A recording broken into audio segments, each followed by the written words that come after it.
se tornou adolescente. E aí na adolescência começam os atritos, as diferenças. Ela foi assim, sempre que ela via alguém de dread, alguém tatuado, alguém com piercing, ela fazia assim... fascinada. Eu disse, meu Deus do céu, essa menina vai me dar trabalho. Ela gosta de tudo que é diferente. E um dia a gente foi comprar uma roupa de banho. Ela tinha uns 8 anos de idade. Eu falei assim, não, filha, compra um maiô. Ela falou, não, eu quero um biquíni. Eu falei, não, filha, compra um maiô. O maiô te dá mais liberdade. A gente vai pro mar. Mar tem o movimento da água. Não, eu quero biquíni. E eu fui argumentando com ela até convencê-la de comprar um maiô. E ela falou para a tia Cida, né, que é nossa funcionária e amiga. Ela trabalha comigo desde que os meninos nasceram e estudamos juntas, enfim, temos uma relação de afeto. Ela virou para a Cida, que é como se fosse minha irmã, né, a Cida falou assim, eu não posso comprar biquíni agora, mas quando eu fizer 18 anos, ela vai ver. Então, assim, ela já dava os sinais dela de que ela queria algo diferente para a vida dela. E realmente aconteceu. Quando ela fez 18 anos, nada mudou. Ela continuava dentro da minha casa, dependendo de mim, mas ela também entrou na universidade. E aí ela encontrou seus pares. E ela começou a trilhar um caminho totalmente diferente daquele caminho que eu exaustivamente e dedicadamente ensinei a ela. E ela tomou o rumo contrário ao meu rumo. Então, tudo que eu ensino, ela ativa ao contrário, né, e tal. Eu a amo. Ela é minha filha colorida. Ela é toda linda. Tem o cabelo vermelho, de vez em quando fica rosa. E ela tem uma série de qualidades. Ela é empática, ela é generosa, ela é doce. E esse lado eu conheço muito. Mas as pessoas que conhecem a Clara publicamente, que quer ser uma cantora para a galera LGBT, ela tem uma outra postura. Talvez para me proteger, eu não sigo a Clara nas redes sociais. A que eu conheço, me basta. Ela não mora mais com a gente, tomou uma decisão de sair, embora eu insistisse muito para ela ficar. Mas ela falou assim, não, mãe, eu preciso sair, a gente pensa muito diferente, eu quero ter experiências, eu quero ter a minha independência financeira, e se eu ficar aqui eu não vou conseguir. E ela foi. Eu sou uma pessoa pública e sempre tem alguém cobrando de maneira cruel, né? Mas você é crente, como é que sua filha não é? Você prega a palavra de Deus, como é que você não consegue convencer a sua própria filha? Não, que absurdo, a sua filha tomou um caminho completamente diferente do seu.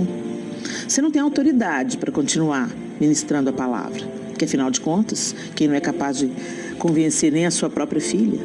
Não interessa se outras áreas da minha vida foram frutíferas. As pessoas focam naquilo que não saiu do jeito que a gente esperava, né? E elas são cruéis comigo e elas são cruéis com a Clara.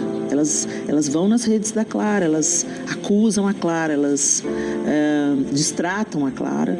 Ou simplesmente aplaudem o estilo de vida que a Clara leva, pensando que isso é empatia. Mas às vezes elas estão apenas chancelando o estilo de vida que a gente sabe que parece ser bom.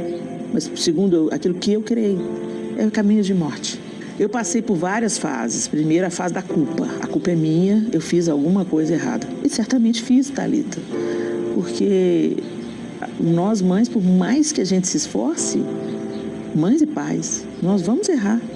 Por mais que a gente queira fazer o melhor, o nosso melhor às vezes não é recebido como o melhor pelo nosso filho, né?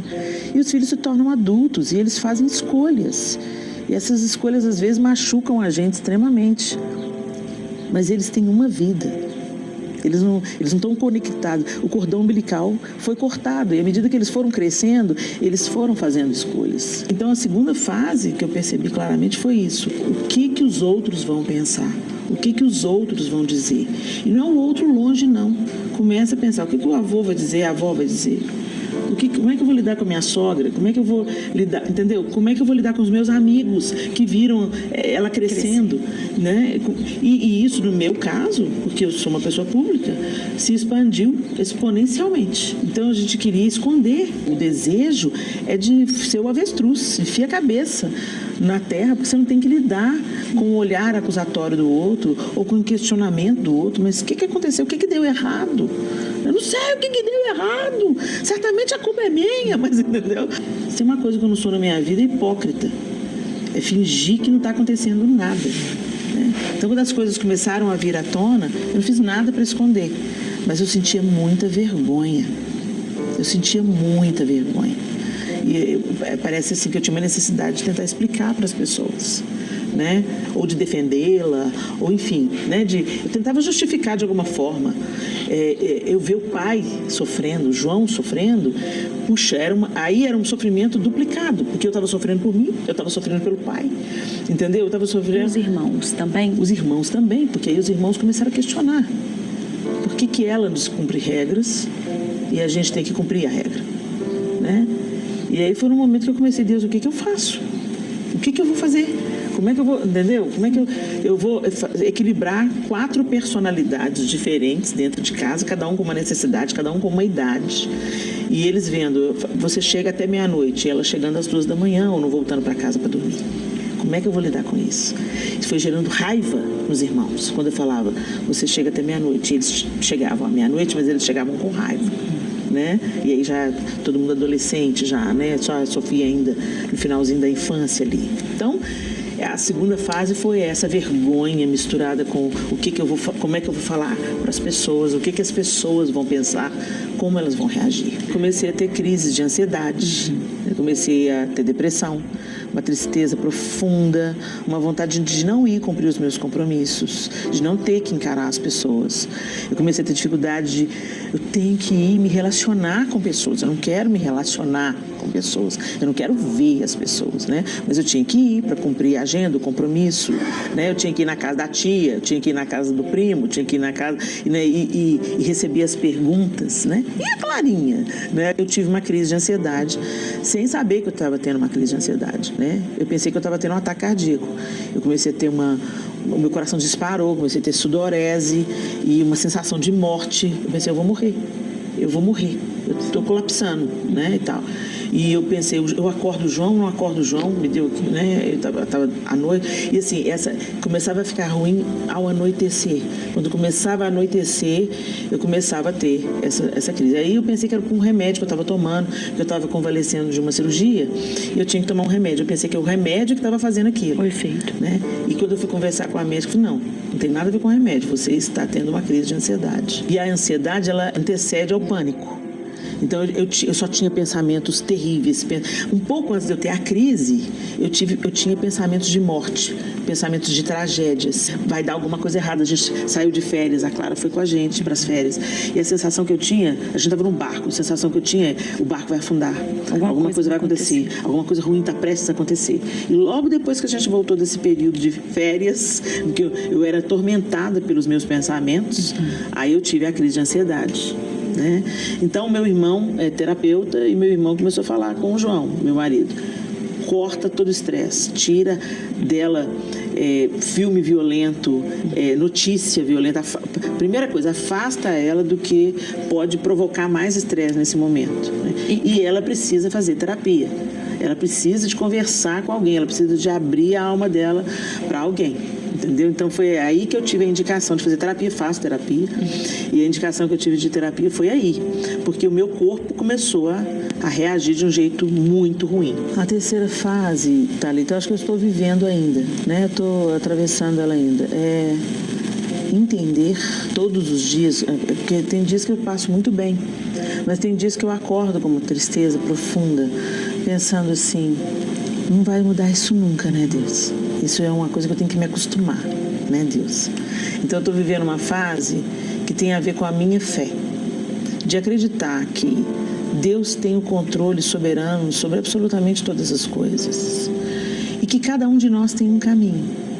Quando o Senhor me trouxe à memória uma oração que eu fiz quando eles eram pequenos, a Clara e o Miguel, houve um momento assim de uma grande manifestação da presença de Deus. Né? Eu creio nisso, eu experimentei isso pouquíssimas vezes, de uma presença tão real que ficava difícil até da gente respirar. É uma das experiências que ficou mais marcada na minha vida. A gente estava no ensaio e de repente a música era de adoração profunda e veio uma presença tão doce que, sem ninguém exercer comando, as pessoas largaram seus instrumentos, seus microfones e se inclinaram no chão, tamanha presença de Deus. O pastor entrou na sala, porque que sentiu que a gente foi parando de cantar e a gente parava muito. E ele falou assim, quando ele abriu a porta, era tanta a presença de Deus que ele voltou de onde ele estava. Ele temeu entrar naquela sala. E naquele momento, um amigo nosso, que inclusive já partiu, está com o Senhor, ele falou, o Senhor falou na boca dele, o que vocês querem que eu faça? Peçam. E eu pedi para o Senhor, eu quero que os meus filhos te amem, Senhor, mais do que eu te amo. E te sirvam mais do que eu te sirvo. Na época eu tinha Clara e Miguel, mas eu creio que essa oração ela foi ouvida. E ela se estendeu aos filhos que o Senhor falou que me daria. Né? Ele já sabia que me daria, o Arthur e a Sofia também. E eu me esqueci dessa oração, sabe, Thalita? E Deus me levou lá nos Estados Unidos, onde isso aconteceu, na igreja onde nós estávamos ministrando. E eu andando pelo bairro, eu identifiquei o bairro. Eu estava no carro com 2 pastoras conversando entre elas. E eu identifiquei o bairro e a memória começou a voltar. E eu me desliguei da conversa delas e eu lembrei da oração que eu fiz. Foi aqui que eu orei, que os meus filhos te amem. E a gente tem que lembrar que amar a Deus é obedecer a Deus. Né? Mais do que eu te amo. E te sirvam mais do que eu te sirvo. Quando eu acabei de concretizar esse pensamento, uma pastora com outro assunto falou para outra, para que estava do lado dela no banco do carona. Não tem problema não.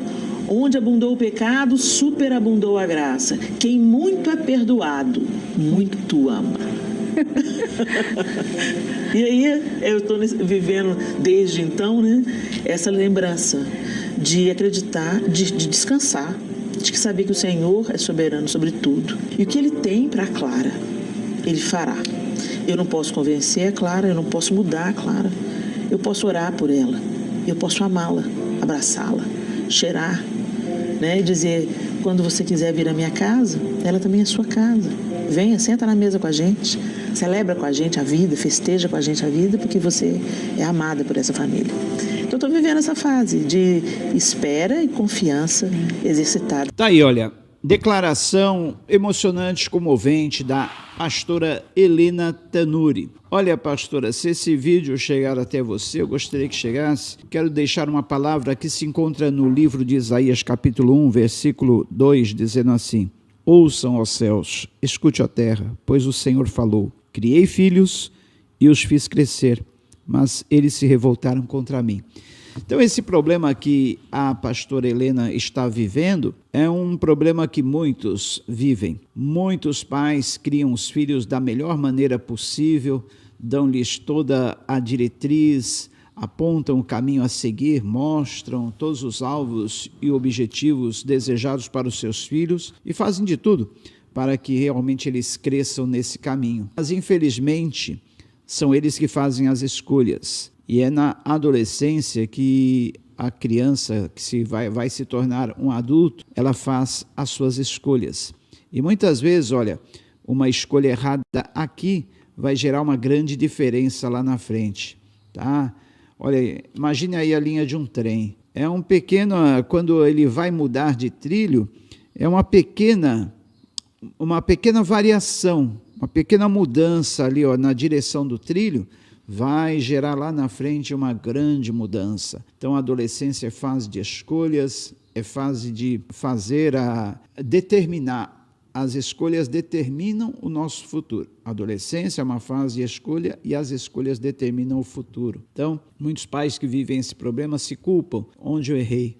Onde eu falhei? Mas, na maioria das vezes, a falha não está nos pais, mas sim porque é a criança, o adolescente, o jovem que faz as suas escolhas erradas. Damos a opção, mostramos o caminho, mostramos as vantagens, as desvantagens, mas por causa da consequência do pecado no mundo, as escolhas muitas vezes são feitas de forma errada. Escolhemos e optamos pelo caminho errado. Mas que essa palavra que foi semeada na vida da Clara, um dia possa frutificar e ela possa se arrepender e voltar aos caminhos do Senhor. Essa é a nossa oração.